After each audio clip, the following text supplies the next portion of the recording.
కాంగ్రెస్ వాళ్ళు ఏం సర్దపూసలు కాదు, వాళ్ళు మొత్తం ఎక్సెస్ చేసిండ్రు. ఈ సైట్ విజిట్ అనేటటువంటి నిబంధన ఏదైతే ఉందో కంపల్సరీ సైట్ విజిట్, దానికి అధికారులు అటెస్టేషన్ చేయాలనే నిబంధన ఏదైతే ఉందో అది అంతకుముందు సింగరేణిలో వేరే వాటికి ఉంది.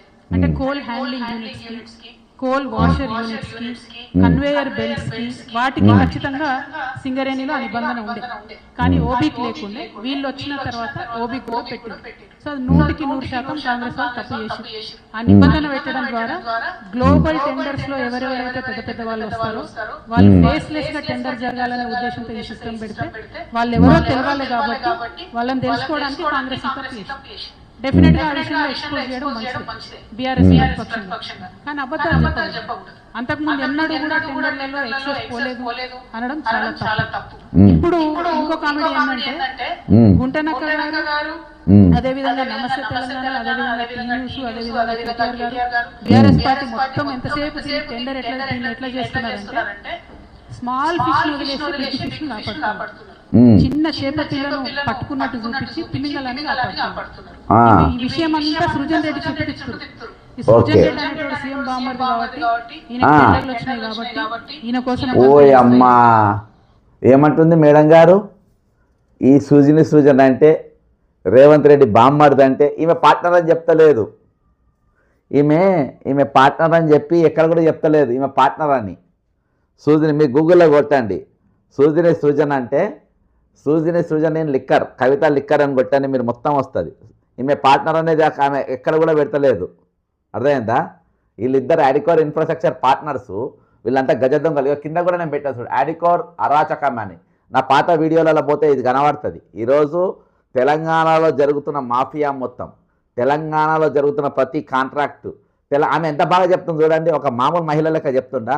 ఎక్సెస్ రేట్ నాకు కూడా తెలియదు అవన్నీ. కోల్ మైనింగ్లా ఈ టెండర్లలో ఎన్నెన్ని పదాలు వాడతారో ఆ పదాలు మొత్తం కల్వకుంట్ల కవిత గారు మాట్లాడుతారు. ఇలా నంబర్ 1 చూడండి.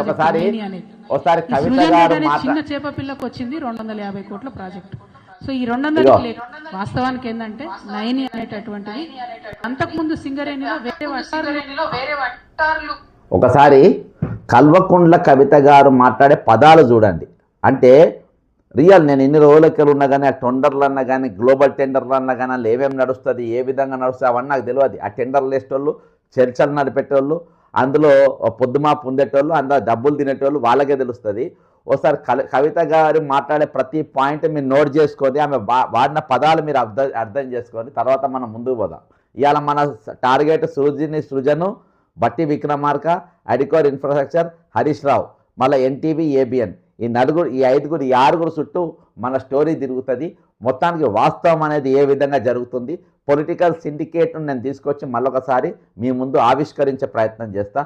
ఈమె పదాలు ఒకసారి ఈమె పదాలు వాడే పదాలు ఏ విధంగా ఉంటే ఒకసారి మీరు అందరు వినండి. అటెస్టేషన్ చేయాలనే నిబంధన ఏదైతే ఉందో అది అంతకుముందు సింగరేణిలో వేరే వాటికి ఉంది. అంటే కోల్ హ్యాండ్లింగ్ యూనిట్స్ కి, కోల్ వాషర్ యూనిట్స్ కి, కన్వేయర్ బెల్ట్స్, వాటికి ఖచ్చితంగా సింగరేణిలో నిబంధన ఉండే. కానీ ఓబీకి లేకుండే, వీళ్ళు వచ్చిన తర్వాత ఓబీ కూడా పెట్టింది. సో 100% కాంగ్రెస్ తప్పు చేసి ఆ నిబంధన పెట్టడం ద్వారా గ్లోబల్ టెండర్స్ లో ఎవరెవరైతే పెద్ద వాళ్ళు వస్తారో వాళ్ళు ఫేస్లెస్ గా టెండర్ జరగాలనే ఉద్దేశంతో ఈ సిస్టమ్ పెడితే వాళ్ళు ఎవరో తెలవాలి కాబట్టి వాళ్ళని తెలుసుకోవడానికి కాంగ్రెస్ తప్పు చేసి డెఫినెట్ గా ఎక్స్పోజ్ చేయడం మంచిది బీఆర్ఎస్ పక్షంగా. కానీ అబద్ధాలు చెప్పకూడదు. అంతకుముందు ఎన్నడూ కూడా టెండర్లలో ఎక్సెస్ పోలేదు అనడం చాలా తప్పు.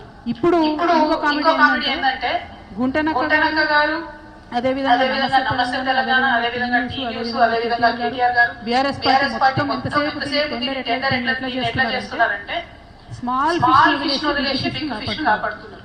చిన్న చేప పిల్లను పట్టుకున్నట్టు చూపించి తిమింగలని కాపాడుతున్నారు. ఈ విషయం అంతా సృజన్ రెడ్డి చూపిస్తున్నారు. ఈ సృజన్ రెడ్డి అనేటువంటి సీఎం బామ్మర్ది కాబట్టి ఈయన టెండర్లు వచ్చినాయి కాబట్టి ఈయన కోసం ఇదంతా చేస్తున్నారు. వాస్తవానికి ఏంటంటే నైని అనేటటువంటిది పెద్ద తిమింగలం మెగా కృష్ణారెడ్డి గారి కోసం. అది 25,000 కోట్ల ప్రాజెక్టు నైని అనేది. ఈ సృజన్ రెడ్డి అనే చిన్న చేప పిల్లకు వచ్చింది 250 కోట్ల ప్రాజెక్టు. సో ఈ 250 ప్రాజెక్టు చూపించి పెద్ద ఈమెం చేస్తుంది, సృజన్ అంటోని సేవ్ చేసే ప్రయత్నం చేస్తుంది. ఇవాళ పెద్ద తిమింగలం ఎవరు? మెగా కృష్ణారెడ్డి అనేటువంటి వెనుక ఉన్న నయని అదేదో దాన్ని చూపించే ప్రయత్నం చేస్తుంది. ఇక మీరు దయచేసి సెప్టెంబర్ 10, 2022 సెప్టెంబర్ 10, 2022 హిందూ పేపర్ తీయండి. హిందూ పేపర్లో ఒక ఐటమ్ వస్తుంది, నేను చదువుతానండి.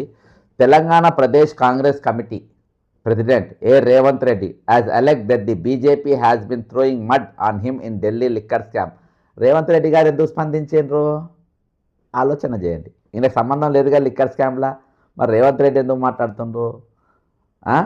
అలెక్ట్ that BJP has been throwing mud on him in Delhi liquor scam case and linking him to a company which was closed long back and in which he was a director for only 15 days. ఇందాక నేను చూపించిన కదా ఆ company. Let official agency enquire with whom Sudhini Srujan Reddy.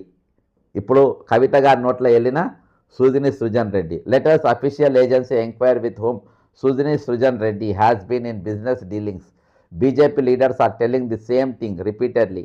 I'm ready for enquiry at any place, said Mr. Reddy, and wondered why raids were not conducted on residence of MLC K. Kavita. కవిత గారి ఇంటి మీద ఎందుకు రైడ్లు చేయలేదని రేవంత్ రెడ్డి గారు అడుగుతారు. రేవంత్ రెడ్డి గారిదేమో రేవంత్ రెడ్డి బామ్మర్ది సుజిని సుజన్కు ఇలా ఎటువంటి సంబంధాలు, ఆయన చిన్న చేప 250 కోట్ల వరకే ఆయనది. ఆయనను బద్నాం చేయడానికి ప్రయత్నం చేస్తుండ్రు. అసలు తిమింగలం అంతా ఎవరిది అని అంటే ఈరోజు ఆ కంపెనీ దాన్ని ఏది మన నైని కోల్ మైనింగ్స్ ఏదో వాళ్ళది, నైని బ్లాక్ ఏదో వాళ్ళది అతిపెద్ద స్కాము. ఈరోజు సుజిని అనేటోడు చాలా చిన్న చేప అని ఆయనను సేవ్ చేసే ప్రయత్నం చేస్తుంది. మొత్తానికి లిక్కర్ స్కామ్లా మంచో చెడో రేవంత్ రెడ్డి అనేటోడు స్పందించిండ్రు. కవిత కల్వకున్న కవిత అనే ఆమె జైల్లోకి పోయింది. సృజిని సుజన్ అనే పేరు కూడా ఇందులో వచ్చింది. మరి సృజిని సుజన్ అనే పేరు ఈరోజు బొగ్గు దాంట్లో వస్తుంది. అంతకుముందు అమృత్ దాంట్లో నేను ఈడీలో కంప్లైంట్ ఇచ్చిన దీనిపైన అమృత్ అని ఒక కాంట్రాక్ట్ దాంట్లో మీరు అది కూడా కొట్టండి అమృత్ అని. అందులో కేటీఆర్ గారు డాక్యుమెంట్తో సహా బయట దాదాపు ఒక 1000 కోట్ల స్కాము. అందులో కూడా సుజిని సృజన్ అనేటువంటి పేరు వస్తుంది. అందులో కూడా సుజన్ రెడ్డి పేరు వస్తుంది. అయితే ఇవి యాక్చువల్గా ఈ బొగ్గు స్కామ్ వెనుక అసలు బయటపడాల్సింది ఎవరి పాత్ర బయట పెట్టాలంటే మనం ఈరోజు ఎన్టీవీని కానీ ఈరోజు ఏబిఎన్ కానీ ఇద్దరిని నేను కూడా విలల్లో చూపించగానే ఇద్దరు కూడా ప్రతిపక్ష పాత్ర పోషించారు. మంచో చెడో ఈరోజు ఈ స్కామ్ అనేది బయటకు వచ్చింది. ఎట్లొచ్చింది అని అంటే ఈరోజు ఈ 2 ఛానళ్ళు తన్నుకోవడం వల్ల ఈరోజు బయటకు వచ్చింది. లేకుంటే ఇది బయటకు వచ్చేది కాదు. ఇది ఒక బీజేపీ బయట పెట్టలేదు, నా బీఆర్ఎస్ బయట పెట్టలేదు. అర్థమైందా? వీళ్ళు ఒకరి మీద ఒకరి పాపం పండి ఆ పాపం మొత్తం బయటకు వచ్చి ఈరోజు చాలా పెద్ద స్కామ్ లెక్క ఈరోజు బయటకు వచ్చింది. నాకు ఈ మైనింగ్ మీద ఈ కోళ్ళ మైనింగ్ మీద అట్లా అయితే నాకు అర్థమైంది ఏంటంటే ఎన్టీవీ బట్టి హరీష్ రావు కేటీఆర్ ఇదొక టీము, ఏబిఎన్ సుజిని సుజన్ కల్వకుంట్ల కవిత రేవంత్ రెడ్డి ఇదొక దుకాణం. అయితే ఈ 2 దుకాణాలకు ఈ పంపకాల పంచాయతీ జరిగినట్టు అనిపించింది సార్ ఓవరాల్గా. ఈ రెండు టీంలు ఈ ఇద్దరు దొంగలకు పంపకాల ఏది బొగ్గు పంచాయతీ కాడ పంపకాల కాడ పంచాయతీ వచ్చింది. మీరు దీని మీద అంటే నాకు కవిత గారు ఏం మాట్లాడిన ఒకసారి నాకు ఇలా ఎక్కువ నాకు ఏమద్దు సార్, నాకు కవిత గారు ఏం మాట్లాడింది అనేది ఒక్కసారి మీరు వినండి. ఇన్నితారు ఎందుకంటే నాకు టెక్నికల్ తెలియదు, మీకు టెక్నికల్ తెలుసు కాబట్టి. అంటే ఈమె ఒక కాంట్రాక్టర్ లెక్కనే మాట్లాడుతుంది. అంటే ఈమెకి ఇంత నాలెడ్జ్ ఉందని నాకు పెద్ద తెలియదు. కాంట్రాక్టర్ లెక్కన ఒకసారి వినండి సార్. కాంగ్రెస్ వాళ్ళు ఏం సర్దపూసలు కాదు, వాళ్ళు మొత్తం ఎక్సెస్ చేసిండ్రు. ఈ సైట్ విజిట్ అనేటటువంటి నిబంధన ఏదైతే ఉందో కంపల్సరీ సైట్ విజిట్ దానికి అధికారులు అటెస్టేషన్ చేయాలనే నిబంధన ఏదైతే ఉందో అది అంతకుముందు సింగరేణిలో వేరే వాటికుండే. అంటే కోల్ హ్యాండ్లింగ్ యూనిట్స్ కి, కోల్ వాషర్ యూనిట్స్ కి, కన్వేయర్ బెల్ట్స్ కి వాటికి ఖచ్చితంగా సింగరేణిలో నిబంధన ఉండే. కానీ ఓబీ లేకుండా వీళ్ళు వచ్చిన తర్వాత ఓబీ కూడా పెట్టారు. సో 100% కాంగ్రెస్ తప్పు చేశారు. ఆ నిబంధన పెట్టడం ద్వారా గ్లోబల్ టెండర్స్ లో ఎవరెవరైతే పెద్ద వాళ్ళు వస్తారో వాళ్ళు ఫేస్ లెస్ టెండర్ జరగాలనే ఉద్దేశంతో సిస్టమ్ పెడితే వాళ్ళు ఎవరో తెలియాలి కాబట్టి వాళ్ళని తెలుసుకోవడానికి కాంగ్రెస్ తప్పు చేశారు. డెఫినెట్ గా విషయంలో ఎక్స్పోజ్ చేయడం మంచిదే బీఆర్ఎస్ ప్రతిపక్షంగా. కానీ అబద్ధాలు చెప్పకూడదు. అంతకుముందు ఎన్నడూ కూడా టెండర్లలో ఎక్సెస్ పోలేదు అనడం చాలా తప్పు.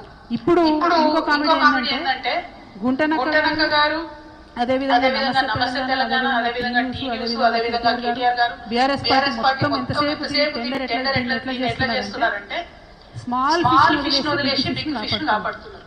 చిన్న చేప పిల్లను పట్టుకున్నట్టు చూపించి తిమింగలని కాపాడుతున్నారు. ఈ విషయం అంతా సృజన్ రెడ్డి చుట్టూ తిప్పుతారు. ఈ సృజన్ రెడ్డి అనేటువంటి సీఎం బామ్మర్ది కాబట్టి ఈయన టెండర్లు వచ్చినాయి కాబట్టి ఈయన కోసం ఇదంతా చేస్తారు. సార్ ఇప్పుడు ఈమె సృజన్ గుడ్ బై అననికి అయితే వాళ్ళ పార్ట్నర్ మేఘా కృష్ణారెడ్డి చూపించడానికి ప్రయత్నం. ఓవరాల్గా మాకు అంటే మాకు జర అర్థం కానీ నాకు ఈ టెక్నికల్స్ అనేవి మంచిగా నాకు ఇక మాట్లాడుతుంటే సార్ జయలలిత గారి చెల్లికత్తో కామండి మంచి ఫ్రెండ్ శశికళ సేమ్ ఈమె చూస్తే తెలంగాణ శశికళ మాట్లాడినట్టు ఉంటుంది సార్. ఈమె మాట వెనక ఉన్న అర్థం ఏంటి సార్ దీని వెనక? అంటే నేను చెప్పిన దానిపైన చిన్న చేప ఎవరు పెద్ద చేప ఎవరు ఎవరు చిన్న చేప? అధికారం ముఖ్యమంత్రి బామ్మది చిన్న చేప అవుతాడా? అవునట. మరి మరి అవతల కాంట్రాక్టర్ తప్ప అడిగే పదవి లేదు. చక్రం తిప్పగలుగుతాడే కానీ ఆడి చక్రం ఓన్ చక్రం లేదు ఆడికి. అయితే మేఘా కృష్ణారెడ్డిది ఏమో పెద్ద పెద్ద చేప అంట. అదే నేను అదే అంటున్నా. ఇప్పుడు ఆడేమో అధికారం లంచాలు ఇచ్చి పని చేసుకోగలడు. ఇక్కడ అధికారం ఉన్నోడు బామ్మది పెద్ద చేప అవుతాడు కానీ ఆడ పెద్ద చేప అవుతాడు. అధికారం పవర్ ఎక్కువ మనీ ఎక్కువ. ఇది మరి చాలా అంటే ఇది ఎట్లా ఉందంటే అసలు ఇక్కడ కేవలం మేము పంచుకుంటాం మీరెవరు అడగటానికి. ఇది మళ్ళీ అక్కడ ఈ పార్టీ అసలు ఏ పార్టీ వీళ్ళు ఎక్కడి నుంచి బయటకు వచ్చి ఏం మాట్లాడుతున్నారు? అన్నిట్లో ఏలు పెడతాం మేము. ఇటు తండ్రి లేదు, తమ్ముడు లేదు, బావ లేదు, ఇష్టం కూడా తిట్టుకోండి. ప్రజలు మాత్రం పట్టించుకోవద్దు. ప్రజలు ఏమవుతారు ఇప్పుడు? రిటైర్డ్ పీపుల్ ఒక పక్క అన్ఎంప్లాయీస్ నిరుద్యోగులు ఒక పక్క నిరుద్యోగ బిజినెస్ లేక ఒక పక్క సస్తుంటే వీళ్ళు కాంట్రాక్ట్లు అది ప్రతిపక్షాల్లో ఉన్నోళ్ళు ఎలక్టెడ్ చేయాలి. ఎలక్టెడ్ చేయనప్పుడు మీడియా బయట తీసుకొచ్చింది. మీడియా బయట తీసుకొచ్చినప్పుడు మరి ఫిక్స్ అయ్యే వరకు వదలొద్దు. ఎవడైనా చిన్నోడు కావచ్చు పెద్దోడు తప్పే కదా. తప్పే. ఇప్పుడు తక్కువ అందులో టెండర్లో గోల్ మాల్ స్కామ్ జరిగింది. చిన్నోడు కూడా వదిలిపెట్టాలా? పెద్దోడు చేస్తే ఇద్దరిని వదలొద్దు. పబ్లిక్ మనీ ఇప్పుడు సింగరేణి కష్టాలు 50,000 కోట్ల అప్పుల్లో ఉంది. సింగరేణికి బకాయిలు పడిందేమో మన జెన్కోలు టెన్కోలు. వీళ్ళు 1,00,000 కోట్ల అప్పుల్లో ఉన్నారు. రాష్ట్ర ప్రభుత్వ బడ్జెట్ 2 లక్షల కోట్లు ఉంటే ఈ కంపెనీలే 1,00,000 కోట్ల అప్పుల్లో ఉంటే అసలు ఇక్కడ ఎప్పుడు అసలు ప్రజలకు మేలు ఏం చేస్తారు వీళ్ళు? ఎంతసేపు కాంట్రాక్ట్ కొంత అన్నుకు సావడం, అన్నదమ్ములు, కుటుంబ సభ్యులు, చుట్టాలు, వీళ్ళు పార్ట్నర్స్, ఈ గొడవలే సరిపోతుండే జనానికి. ఇది మరి ఇందులో టెక్నికల్ ఏముంది? అంతా ఓపెన్ బహిరంగ ఇది రహస్యం లాగా ఉంది. Deep rooted links nexus with others పార్టీలు కాదు, ఇక్కడ వ్యక్తుల చుట్టూ తిరుగుతున్నాయి. Family promotions. ఆడికి ఇటు బామ్మర్ది పార్ట్నర్ తండ్రి సీఎం మేనల్లుడు ఇట్లా ఈ వరుసలు కలిపి ఇక మన లూటీ చేసేసి ఇప్పుడు అప్పుల పాలైన తెలంగాణ ఇంకా అప్పులు చేసి వాళ్ళు ఎవడో గుండె సస్తున్నారు. ఈ అప్పులకి ఈ డబ్బులు ఎవడో ఇది ఇవ్వలేడని తెలిసిపోయిన తర్వాత గుండె సస్తున్నారు. మీరు పేమెంట్స్ అనేవి ఉంటేనేమో ఇవాళ రేపు వస్తే ధైర్యం ఉంటుంది. వాళ్ళు ఇవ్వలేమో అని చెప్పేసి వాళ్ళు పట్టించుకోవట్లేదు కదా. 50 మంది దాటిపోయారు ఇప్పుడు.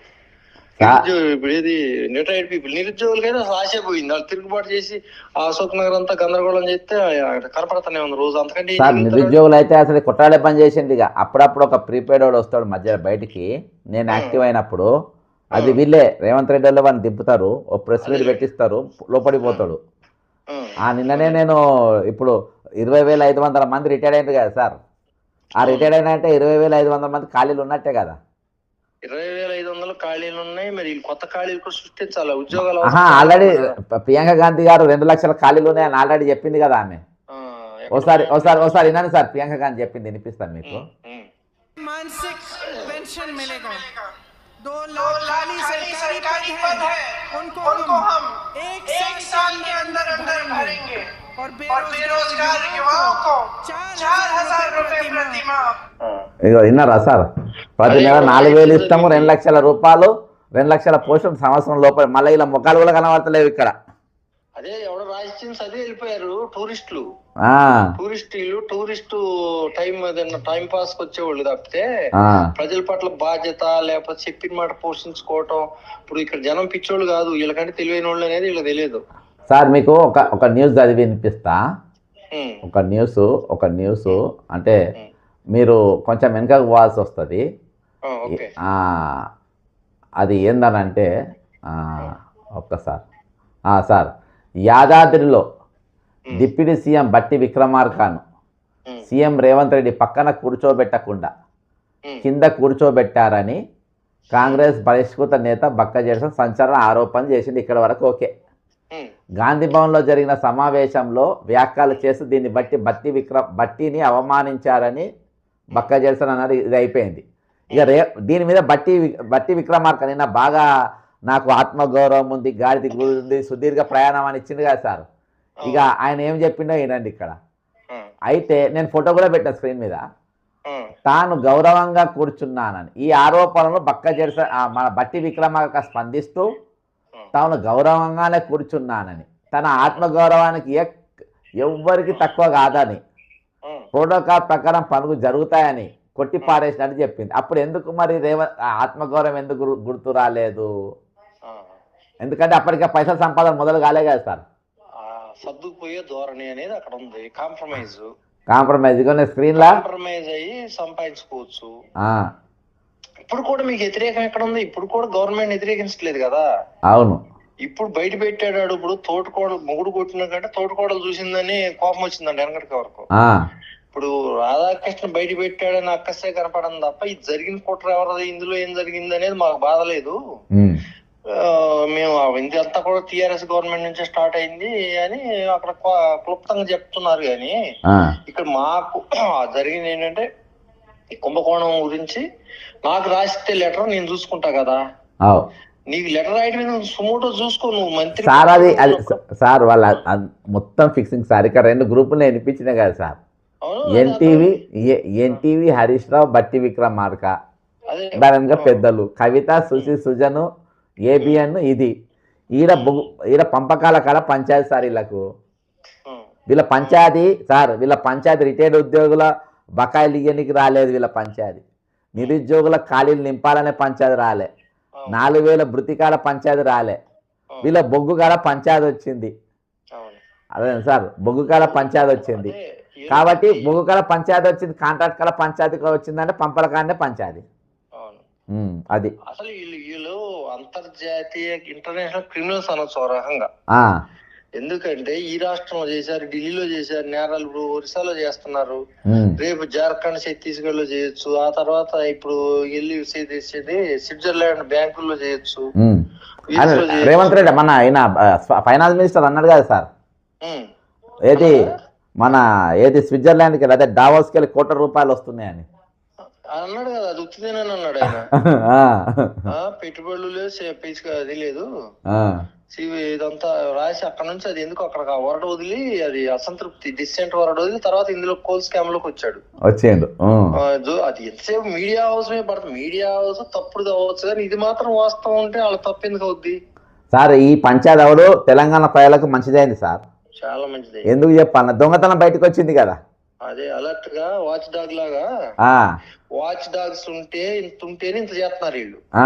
ఈ మాత్రం కూడా లేకపోతే అసలు రాష్ట్రంలో ప్రైవేటు శక్తులు విజృంభించి ఇక్కడ అసలు పబ్లిక్ భద్రత లేకుండా, అడిగే దిక్కు లేకుండా ప్రతి ఒడు కోర్టులకి వెళ్ళి ఆ కోర్టులు మాత్రం ఏం న్యాయం జరుగుతుంది? రోజుల తరబడి వాయిదాలు, ఇన్స్ట్రక్షన్స్, గెట్ ఇన్స్ట్రక్షన్స్, కౌంటర్ లోనే వెళ్ళిపోతుంది జీవితం. ఇటు తన్నులు వెనక్కి వస్తాయా, లాసులు బయట ఏది రాదు. ఈ ఫోకస్ అయ్యే విషయాలే కొన్ని, లోపల జరిగే కొన్ని. ఇక్కడ ఇది అసలు అంతూ దరి లేనంటే డీప్ రూటెడ్ ట్రాన్స్పరెంట్ వస్తాం, ట్రాన్స్పరెంట్ గా జరుగుతున్నాయి డీప్ రూటెడ్ ఇటువంటి యాక్ట్స్. కానీ అనటానికి ధైర్యం సరిపోవట్లే వాడికి. ఫిలిమేళ్ళలో గంట కట్టోడు లేడు. మీడియా ఎప్పుడో అడపా ఛాన్స్ ప్రకారం వెస్టెడ్ ఇంట్రెస్ట్ పనిచేసినా కొంత మీడియానే కొంత రోల్ ప్లే చేస్తుంది. చేసినప్పుడు దీనిని ప్రజలు గమనించాల. మాకెందుకు ఏం జరిగితే అంటే ఇట్లే ఉంటది సార్. ఒక స్ట్రైట్ క్వశ్చన్ మీకు, లాస్ట్ ఫైనల్ సార్. ఇప్పుడు సింగరేణిలో కోళ్ళ స్కామ్ జరిగిందా లేదా? ఖచ్చితంగా ఉంది, పక్కా 100% ఉంది. 101% స్కామ్ జరిగింది. ఆడు కాంట్రాక్టర్ బాగుపడ్డా లాస్ అయ్యి మనకు సంబంధం లేదు. కానీ ఖచ్చితంగా ఇన్ఫ్లుయెన్స్ అయ్యి టెండర్ సిస్టమ్ గత 20 ఓపెన్ కాస్ట్లు వచ్చి 30 సంవత్సరాలు తెలంగాణలో. ఫస్ట్ కోయగూడ ఓపెన్ కాస్ట్ ఇల్లెందులో వచ్చింది, తర్వాత కొత్తగూడెం గౌతమ్ కానీ అట్లా సత్తుపల్లి ఎట్లా వరుస 30, గోదావరి కానీ రామకృష్ణాపూర్ గోదావరి వేళ్ళు వచ్చి 30 సంవత్సరాలు ఇంకా ఎక్కువైంది. నాకు తెలిసి 30 సంవత్సరాలు తింటున్నా నేను. డే 1 నుంచి కూడా ఇట్లాంటి వేషాలు ఉన్నాయి ఇందులో, స్కామ్లు ఉన్నాయి. కానీ దానివల్ల ఆడు కాంట్రాక్ట్ లాస్ వస్తే ఇందులో కూడా ఆడు తప్పు పని చేసి ఇంకోటి చేసి పోయినా అది మన సంబంధం లేదు, కానీ ఇందులో అయితే మాత్రం ఖచ్చితంగా ఫేవరేట్ జరిగి ఇన్ఫ్లుయెన్స్ జరిగి ఉన్నాయి. స్కామ్ పక్కా జరిగింది. ఇది ఇప్పుడు ఏంటంటే వీళ్ళు ఇది ఇంకా సిస్టమ్ మార్చారు, ఏదో ఓపెన్ సైట్ ఇన్సైడ్ అది సైట్ విజిట్ అనేది పెట్టారంటే ఈ సైట్ విజిట్ మరి ఇది నిజంగా ఇది సిల్లీ అబ్సర్డ్. ఇది దీని గురించే మాట్లాడుతున్నాను. సైట్ విజిట్ అంటే అందరూ చేయలేరు కావాలి, హెలికాప్టర్ లో చూడటం కూడా కుదరదేమో, అందులో ఎవరు ఇంట్రెస్ట్ కూడా లేకపోవచ్చు ఈ ఏదో ఈ టెండర్ ప్రాసెస్ లో. అది కూడా ఒక అడ్వాంటేజ్ వీళ్ళకి. ఏదైనా ఇప్పుడు సింగరేణి అనేది మాత్రం కోలుకోలేని దెబ్బ. ఇప్పుడు 50,000 కోట్లు డిస్కమ్లు బాకీ పడిన డిస్కమ్లు ఇచ్చే పరిస్థితి లేదు. ఇప్పుడు పవర్ ఇది 1,00,000 కోట్లు చూపెట్టాడు నేను, ఇందులో మొత్తం 1,00,000 కోట్ల దగ్గర లోటు కనపడుతుంది వాళ్ళ దగ్గర. గవర్నమెంట్ అసలు ఇచ్చే పరిస్థితులు లేదు. మరి వాళ్ళు ఆ కార్పొరేషన్లు ఇవ్వలేవు. గవర్నమెంట్ సింగరేణి పై రోజువారీ అప్పులు తెచ్చి నడిపితే వాళ్ళు మరి సింగరేణి బొగ్గు వాడు కొనట్లేదు, రేట్ ఎక్కువ అంటున్నారు. ఇలాంటి అవకతవకల్లో వచ్చి మరి బొగ్గు రేటు పెంచితే వాడు కొనేవాళ్ళు లేడు అంటున్నారు. ఇవన్నీ ఆఖరికి మొత్తానికి డెత్ బెడ్ మీదకి వెళ్ళిపోతే రాష్ట్ర ప్రభుత్వానికి వచ్చే డివిడెండ్ ఉండదు, క్రెడిబిలిటీ ఉండదు. ఇప్పుడు ఎట్లా నడుపుతారు అసలు? కరెంట్ పవర్ ఎవడో చెప్తున్నారు నిన్నంతా ఒక ఏరియాకి, ఇవాళంతా ఒక రోజు మొత్తం పవర్ తీసేస్తున్నారు ఏదో వైర్లు సరి చేసే పనిలో. అంటే రాను వచ్చేది వేసంకాలంలో పవర్ కట్లు కూడా ఉండొచ్చు ఈ సంవత్సరం. మరి దీన్ని ఏదో గొప్ప ఫ్యూచర్ సిటీ చేస్తాం, నెట్ జీరో చేస్తాం, నెట్ జీరో చేస్తారు. నెట్ జీరో అంటే తెలుసా మీకు?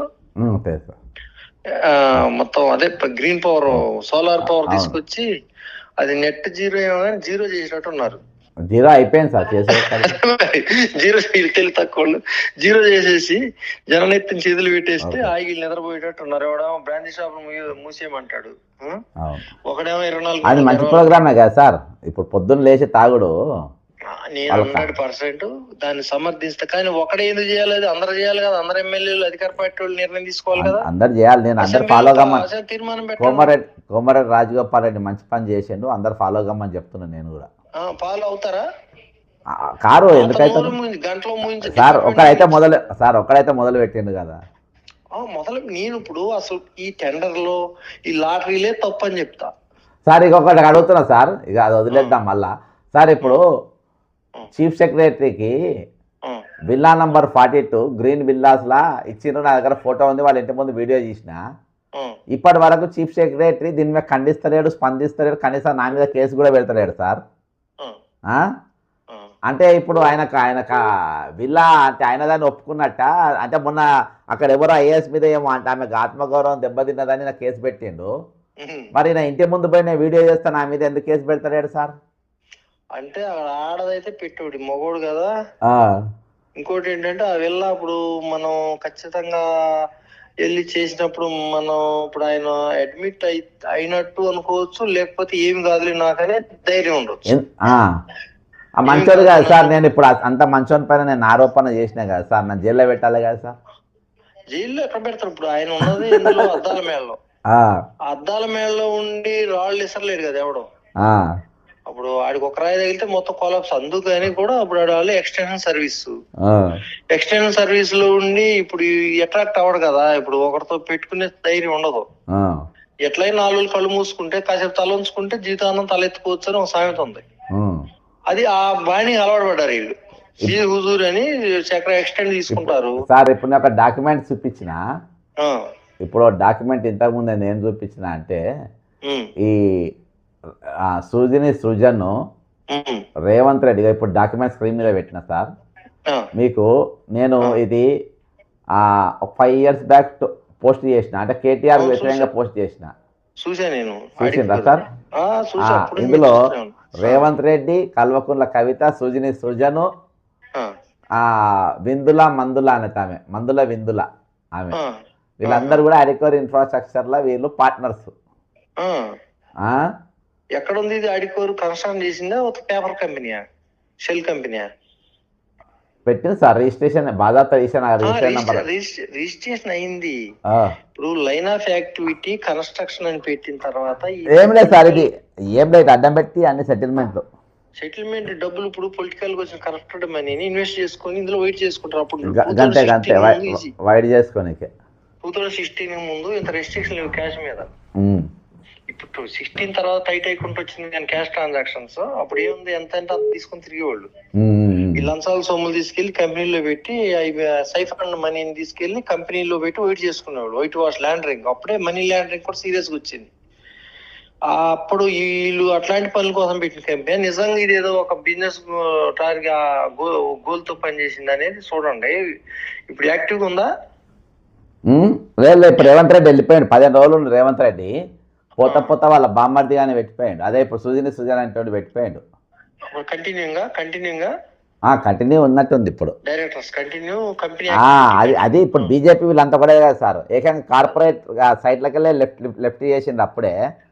ఇక నేను అప్పుడే డౌన్లోడ్ చేసి పెట్టుకున్నా పనికొస్తుందని. ఆ ఒరిజినల్ కాపీ నా దగ్గరనే ఉంది. జువ్వా గ్రూప్ అని ఉంటది, అందులో కొడితే కంపెనీ ప్రమోటర్ అందులోకెళ్ళి కూడా ఎగరగొట్టింది సార్. జువ్వాలకెళ్ళి ఎగరగొట్టి అన్నిటికెళ్ళి ఎగరగొట్టిండ్రు. అట్లా కుదరదే. ఓ ఏమన్నా చేస్తారు సార్ మోడీ సర్కార్. ఏమన్నా చేస్తారు కదా సార్ వాళ్ళు.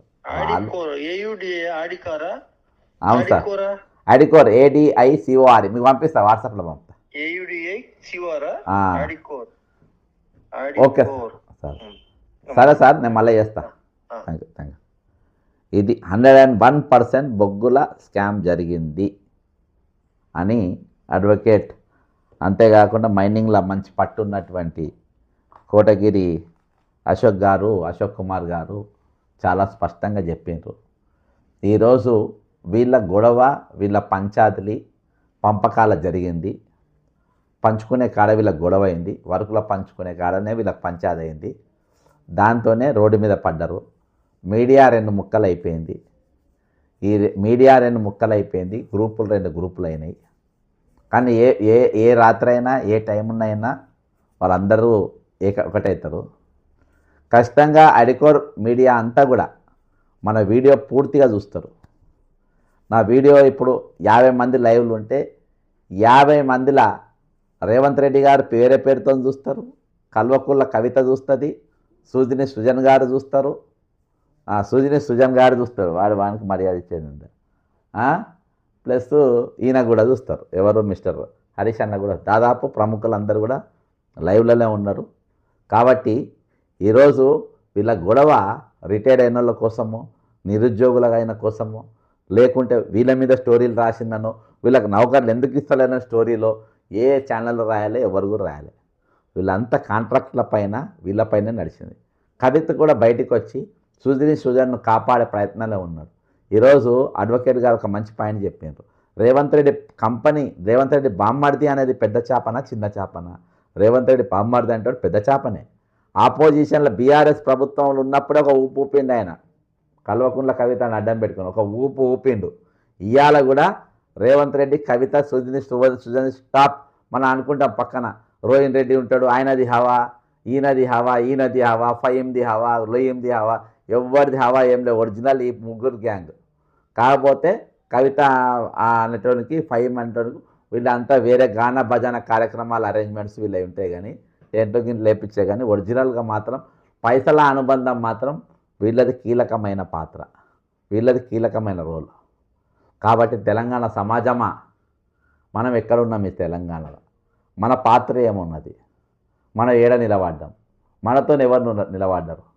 మనకు అండంగా ఎవరున్నారు? మన తరపున ఎవరు మాట్లాడుతున్నారు? మన తరపున ఎవరు నిలబడ్డారు? మన తరపున ఎవరు వాదిస్తున్నారు? మన తరపున ఎవరు పోరాటం చేస్తున్నారు? మన తరపున ఎవరు గలాలుగా నిలబడ్డారు? మన కష్ట సమయాల్లో ఎవరు మన తరపున మాట్లాడుతూ ఉన్నారు? ఇవన్నీ కూడా బేరీజ్ చేసుకోవాల్సిన అవసరం ఉంది. ఈరోజు ప్రతిపక్షం లేని పరిస్థితి. ప్రతిపక్షాలు కూడా ఈరోజు 2 గుంపులుగా అయిపోయినాయి. ఈరోజు దోపిడీ చేసే వర్గంలో ప్రతిపక్షం కూడా సోపతయింది. ఈరోజు బీజేపీ వాడు ఉన్నాడు, బీఆర్ఎస్ ఉన్నాడు, మేధావులు ఉన్నారు, పత్రికలు ఉన్నాయి, ఛానళ్ళు ఉన్నాయి. అందరూ కూడా ఈరోజు దోపిడీ వర్గంతోనే చేతులు కలిపినారు. వాళ్ళ పంపకాల కల మనల్ని కూడా విడదీసే ప్రయత్నం చేస్తున్నారు.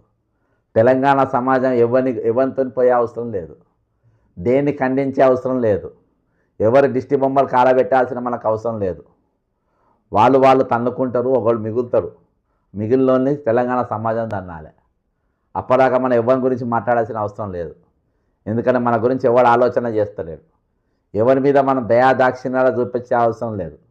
ఎవరి మీద మన సింపతి చూపించిన అవసరం లేదు. ఎవరిని కూడా మనం మద్దతు తెలపాల్సిన అవసరం లేదు. ఈరోజు అందరూ దొంగలే, ఆల్ ఆర్ రోక్స్ బాజాప్తా చూపించిన. ఈరోజు బట్టి గారు మీరు చెప్పినా చెప్పకుండా మీ పాదయాత్ర ఫండింగ్ గురించి మనం మాట్లాడినాం.